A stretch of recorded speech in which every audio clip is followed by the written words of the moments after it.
Quinn's Tree Farm, coming to you straight from the power of YouTube, right from Cornville, Maine.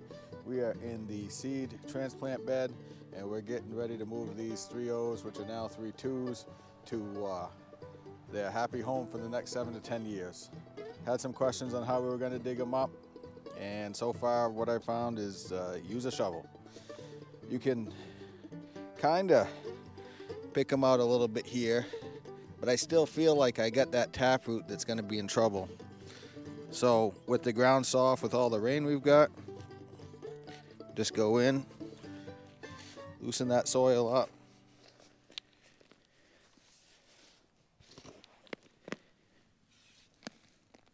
and out they come, just like that.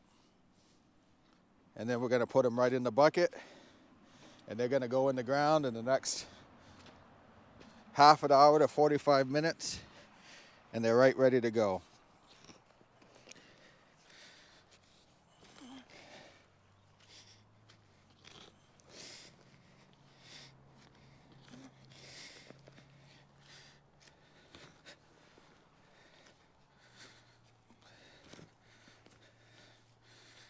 I'm really excited about these. They have some great color.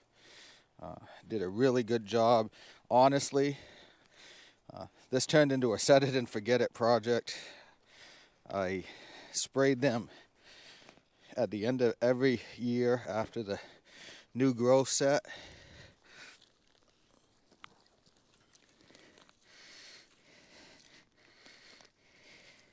And that's about it. Yeah, if you have time, I think this is a good way to save a little bit of money. I spent $55 on the seedlings. I can't remember how much on compost, and just a little bit of labor. There's a rock there.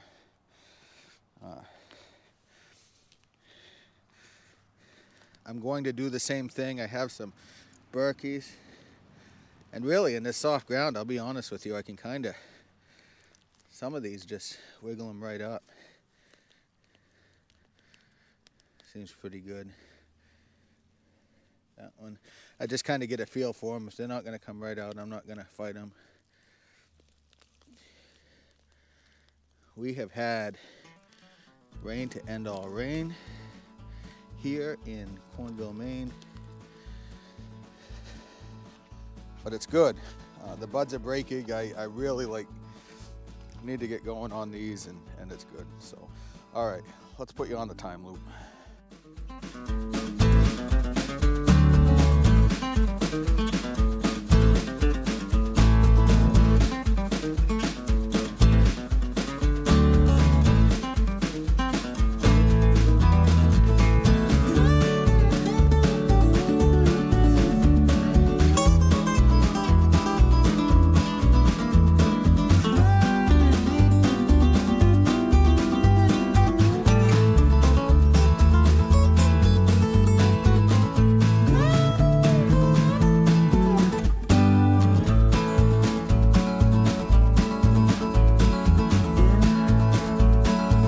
So yeah, I think this works really well.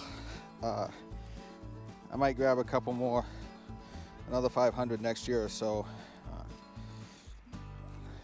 Matt didn't have any this year, so I'd have to get 3-0 somewhere else, but that's not a big deal. And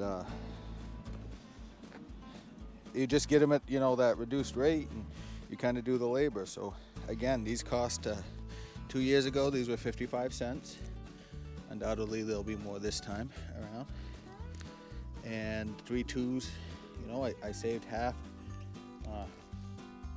the money. These would have been easily $1 or $1.10 or more if I got them 3-2s.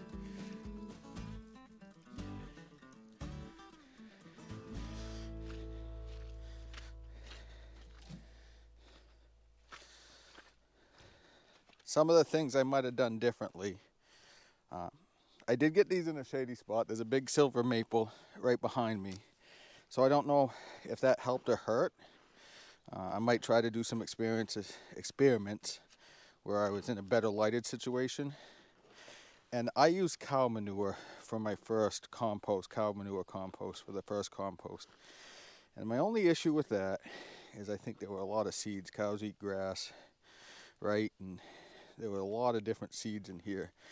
And I wonder if using another kind of fertilizer, either just granular or a different species of animal. I've heard horses. John said horses, maybe chickens. Probably doesn't smell as good. Just to give it that little kung pao in the beginning. Other than that, I did very little work to this bed, to this garden, and with what I would say, if they grow up to be trees with really amazing results, I think the color, the bud sets on these are amazing. They're ready to pop. They got to get in the ground or they're gonna be trouble. So one of the things about these trees with the smaller rootstock is you can use the planting bar if you so desire. And it seems to work. So you just go 1, 2, and you can go a lot quicker, I suppose.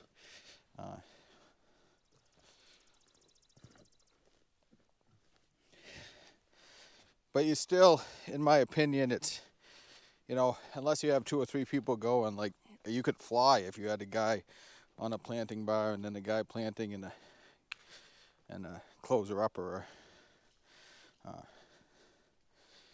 You still got to put the trees in. So with the planting bar, I just find some smaller seedlings and we put them in the ground with that.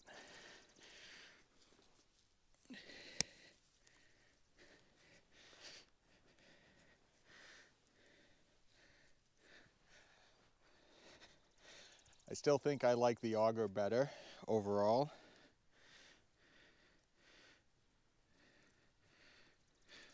But this does work in a jiffy, or if you didn't have one, this would be the way to go.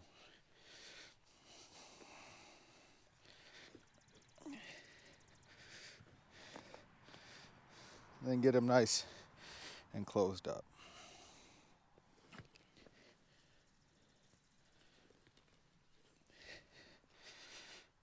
So those roots get nice soil contact.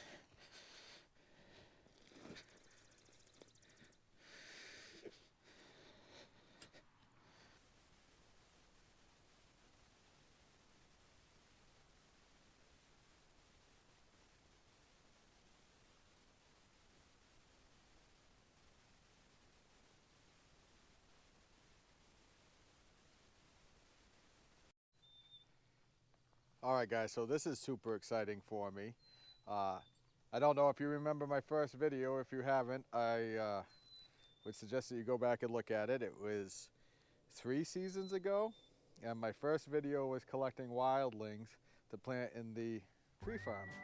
And back then I said that when I became the Christmas tree magnet of Cornville, I wouldn't have time for these projects, but until then I was going to try them out.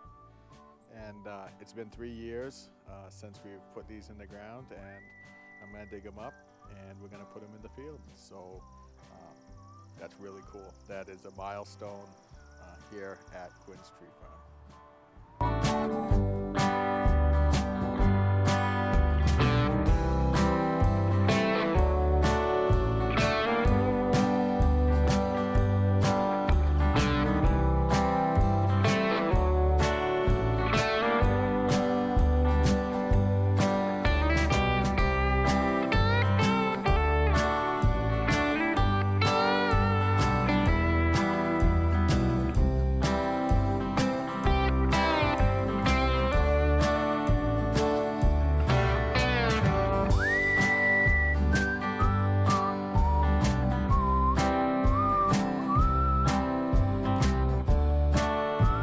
Okay, so let's put these in the holes and see how they do.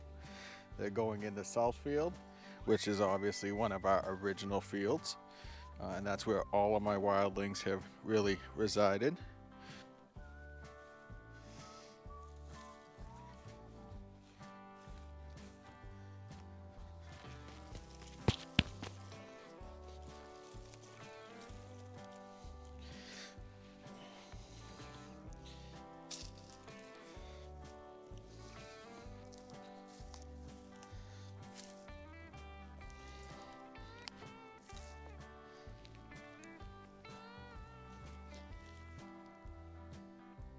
All right, so there we have it. The wildlings that we planted in the transplant bed in 2020 are going into the fields in 2023. That is really cool to me. This business has taken off. Uh, my love for Christmas trees has only gotten bigger, and this is really good. So happy May 2023, everybody. You know, I'd really rather feel bad in Maine than feel good anywhere else. So there we go, my friends. I'll see you soon.